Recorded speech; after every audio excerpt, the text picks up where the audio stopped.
So magandang araw po sa inyong lahat mga kapalarista. Yan. Pag-usapan natin ngayong araw.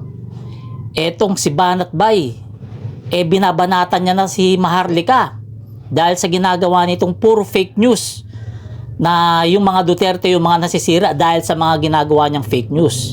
Eto, hindi na talaga siya nakapagtimpi. Talagang yung mga solid na mga DDS vloggers, kilala naman natin yung mga solid na DDS vloggers, di ba? Talagang nagkakaisa sila na talagang banat-banatan itong si Maharlika dahil nga sila Duterte ang nasisira sa ginagawa nitong mga kapalpakan na fake news. Eto, panoorin nyo yung banat ni Banat Bay.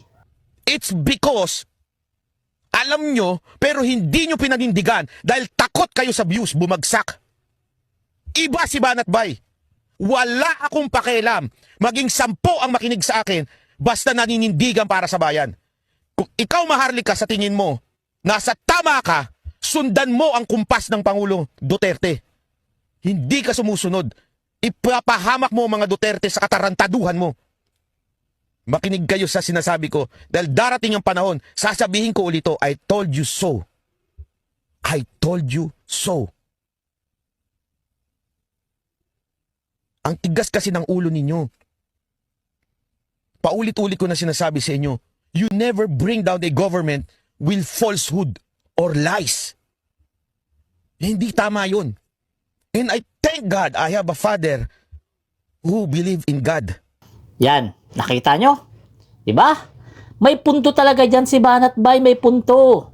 Dahil itong si Banat Bay, simulat sa pool, DDS talaga to. Ito yung solid na Duterte na vlogger.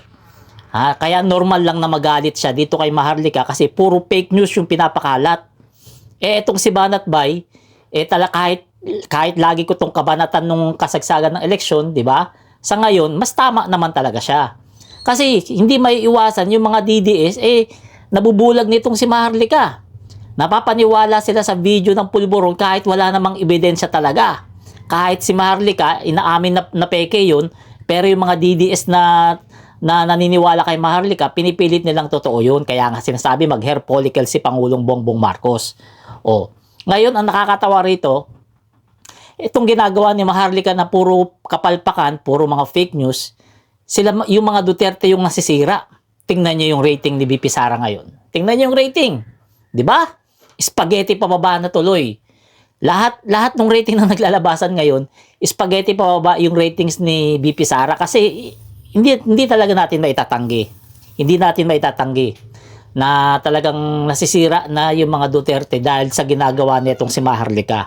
Dahil iisipin kaagad ng mga tao, pakawala ito ng mga Duterte. Isipin kaagad ng mga tao na pakana ng mga Duterte yung mga paninira kay Pangulong Bongbong Marcos. Yan ang iniisip ng mga tao kahit hindi naman totoo yan. Dahil itong ginagawa ni Maharlika, may nagbabayad dyan, hindi lang natin alam kung sino. Diba? May nagbabayad dyan para masira talaga si Pangulong Bongbong Marcos, pero ang nangyayari, yung mga Duterte ang nasisira kasi nga, puro fake news yung pinapakalat na itong babae na to.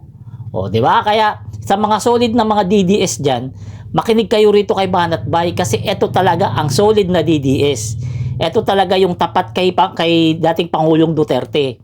At hindi itong si Maharlika. Ito si Maharlika, pera-pera lang to. Dahil kailangan talaga nitong kumita sa mga views para may pambayad ng utang sa credit card. So yan po yung totoo niyan mga kababayan. So eto, abangan na lamang natin yung rambulan ng mga DDS vloggers kung anong mangyayari ha. Abangan na lamang natin yan. Kumuha kayo ng popcorn at iced tea at panoorin natin yung bangayan ng mga yan. So hanggang dito na lang. Salamat.